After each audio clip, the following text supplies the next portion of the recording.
Notebook पे मेरा पहले काम हो जाता है विदाउट कर्सर। हाँ जी मैम, कर्सर के बिना विदाउट नोटबुक पे हो जाता है। अब तो ऐसे ही हो जाएगा ना, जस्ट वो अब तो हो जाएगा वैसे मैं कह रही हूँ। हाँ जी हाँ जी, उसमें तो मुझे कुछ नहीं करना है, फॉरवर्ड ही करेंगे। हाँ जी हाँ जी, कुछ नहीं करना, इसमें भी हो जाता है।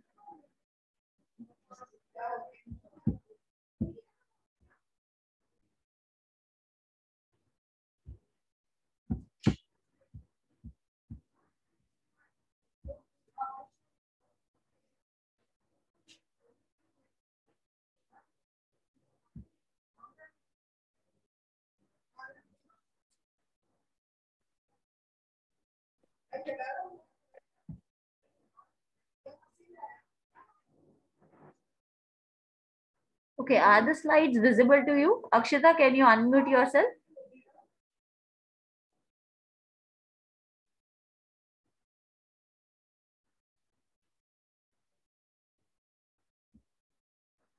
Akshita, can you unmute yourself? Yes. Are the slides visible? Yes, ma'am. Okay, am I audible? Am I clear? Yes, ma'am. Okay, is the video, you can see my video? Yes, ma'am. Okay, okay.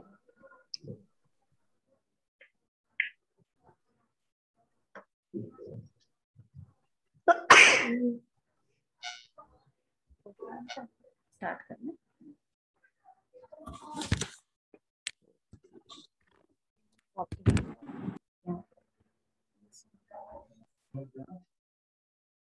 Good morning, students. Am I audible? Okay. Today we are going to start with the development of placenta and the fetal membranes. Now, basically, we know that the placenta is made up of membranes are made up of amnion, then the allantois, chorion, and actually the placenta. Now, amnion is a derivative of epiblast or the extra-embryonic mesoderm. Yolk sac is hypoblast or it is an extra-embryonic mesoderm again. Allantois is developed from the embryonic hindgut. The chorion is the trophoblast or extra-embryonic mesoderm. And the placenta is again chorion and maternal decidua. Now the amniotic membrane is in two layers. That is, first is the epiblast, which is derived from extraembryonic ectodermal layer. Second is the thin, non-vascular extraembryonic mesoderm. Now, as the amnion enlarges, it encompasses the embryo on the ventral side, merging around the umbilical cord. This amnion forms the epithelial layer of the umbilical cord. And with the growth of the embryo, the amnion obliterates the chorionic cavity. Amniotic sac is the fluid filled with the fluid which is known as amniotic fluid, and the embryo is bathed in this fluid. Now, if you see this, this is the structure which is growing from the blastocyst at 8 days, then 9 days, and then on 14th day. Now, as I said, that it is the ectodermal structure to begin with, and then you have the mesoderm. Then here you can see clearly, you can see the body of the embryo, you can see the yolk sac, the extraembryonic coelom, and the trophoblast. And you can see those small projections on the trophoblast where the chorionic villi are going to grow. Now, this structure down below is at 3.5 weeks size. And as I said, you can see the amniotic cavity in which the embryo is floating. And you can see the chorion, which is showing lot of projections finger-like, which is nothing but the villus structure which is being formed.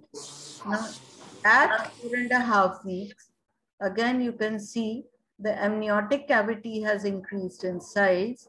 The chorionic villi are still more flourishing, and here you can see the allantois and the body stalk. Now this is a full-grown picture of the amniotic cavity. You can see the umbilical cord where the membranes have got fused. You can see the chorion, and you can see the umbilical vessels traversing from the chorion or the so-called placenta into the umbilical cord. You can see a small yolk sac which is 2 millimeters in size right now.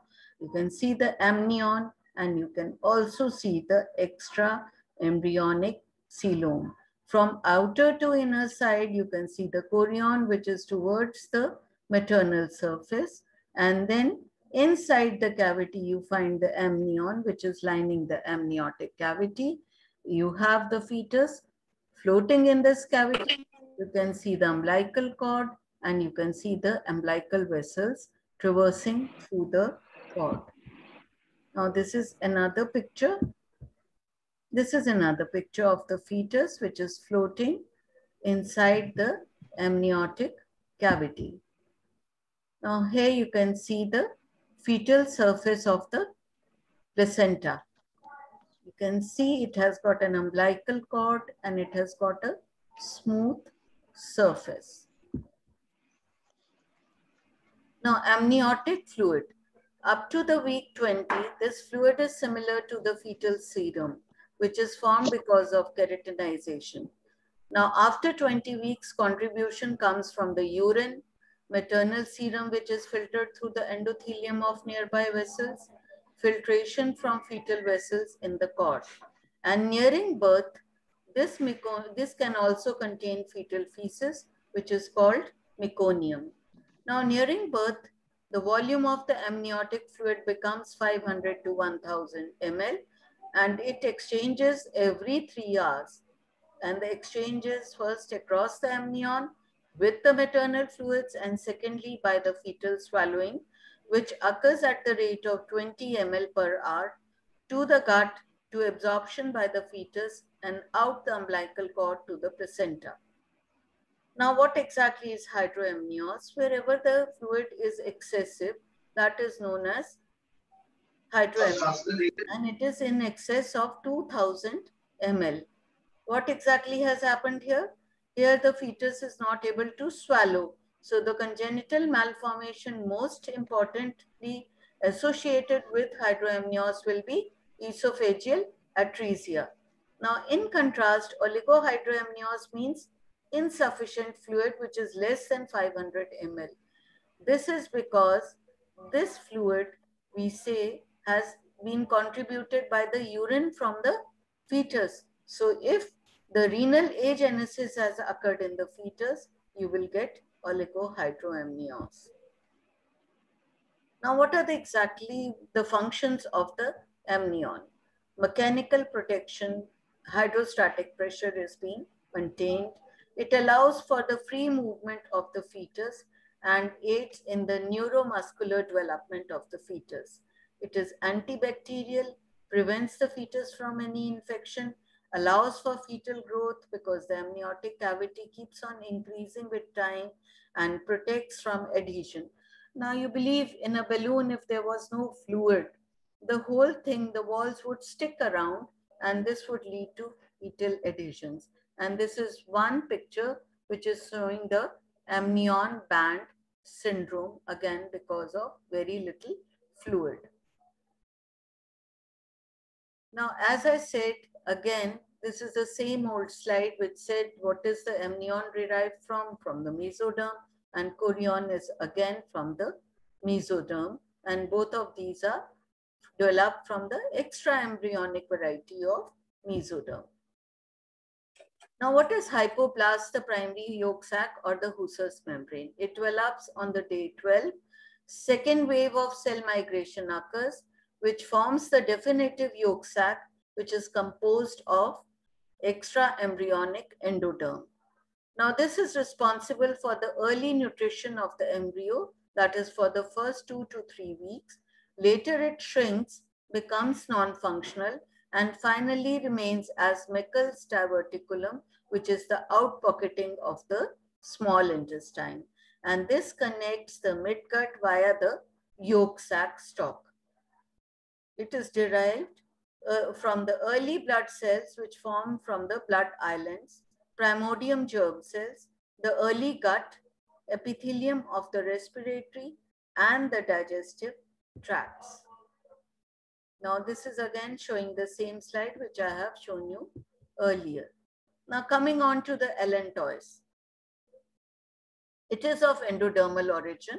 It is the caudal outpocketing of the yolk sac, and it invades the connecting stalk, that is the extraembryonic mesoderm that suspends the embryo in the chorionic cavity and is involved in the early hematopoiesis up to 2 months of the fetus. The allantois blood vessels are artery and vein, and finally will change into the umbilical vessels. The remnants of the allantois become the urachus ligament, which connects the umbilicus to the bladder. And when you open up the abdominal cavity, you can see this urachus very clearly. It is the embryological remnant of the allantois. Now the chorionic cavity. This is lined with extraembryonic mesoderm. This cavity expands, separating the amnion from the cytotrophoblast. The chorionic sac consists of cytotrophoblast, syncytiotrophoblastic layer, and the extraembryonic somatic mesoderm. So you can see there is an extraembryonic coelom and 2 layers of trophoblast, which is the cytotrophoblast and the syncytiotrophoblastic. The chorion or the maternal endometrium forms the placenta, and this is a conduit between the fetal and the maternal circulation. Now the chorion forms the stem villi. Now this is the formation of the stem villi. In the chorionic plate, the stem villi extends from this tissue. The primary stem villi develop on day 11 to 13, and they are finger-like protrusions into the endometrium and contain syncytiotrophoblastic and cytotrophoblast. The secondary stem villi develop on the day 16, and the extraembryonic mesoderm invasion into the villi core has occurred.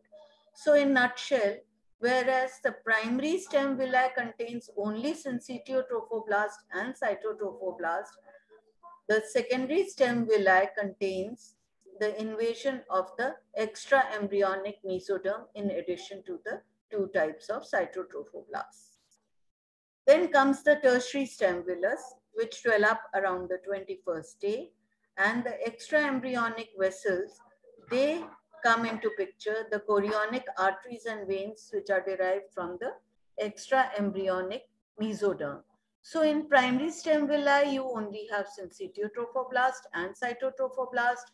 In the secondary stem villus, there is extraembryonic mesoderm invasion, and in the tertiary stem villus, the fetal circulation is established. That is the conduit between the maternal and the fetal vessels, and these will turn into the vessels of the umbilical cord.